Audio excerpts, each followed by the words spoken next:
Imagine living in a world almost untouched by the internet, where social media, digital services, and even basic modern conveniences like ATMs simply don't exist for nearly everyone.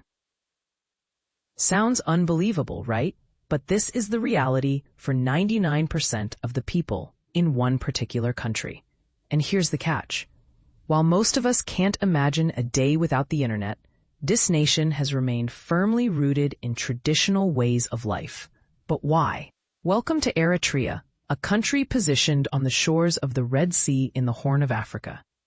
Despite being in the 21st century, Eritrea is almost entirely disconnected from the digital world that most of us take for granted.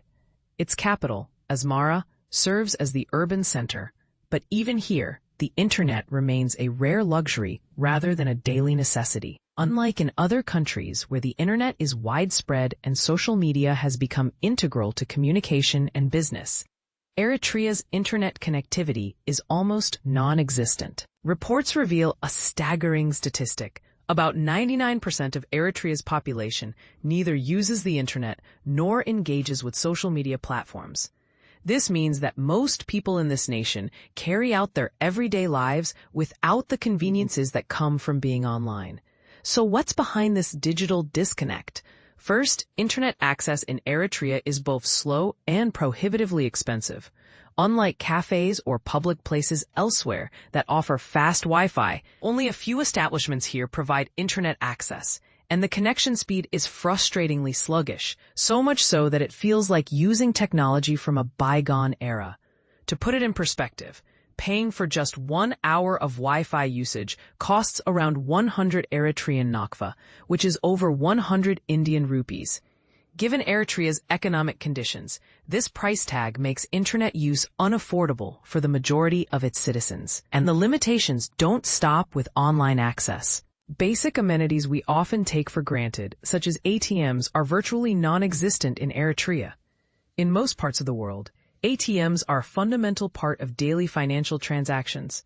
But here, people rely on traditional cash handling and other old-fashioned methods. This situation forces the population to maintain a lifestyle that might seem outdated to many. One that is entirely independent of digital innovation, internet communication, and electronic transactions. It highlights a significant gap in global technology adoption and prompts an important question. How does the absence of such modern infrastructure affect the social and economic development of Eritrea? But here's where it gets controversial. Some argue that this low digital penetration preserves traditional social bonds and prevents the intrusive effects of global digital culture. Others contend that it leaves Eritrea isolated and limits opportunities for progress and connectivity in a rapidly advancing world. What do you think? Does the lack of internet in a nation like Eritrea protect cultural integrity, or does it trap people in poverty and disconnect them from global possibilities? To summarize key points, in Eritrea, roughly 99% of the population is disconnected from internet, social media, and digital services. Eritrea is located in East Africa, along the Red Sea coast in the Horn of Africa. Internet speed is extremely slow, and the cost of access is prohibitively high for the average citizen. Essential facilities, such as ATMs, are absent, pushing people to rely on traditional methods. Given these conditions, it's clear that Eritrea is one of the few places in the world where modern digital life has yet to make a meaningful impact. This reality invites a deeper reflection on how technology shapes our lives and whether the global push for digitalization always suits every society.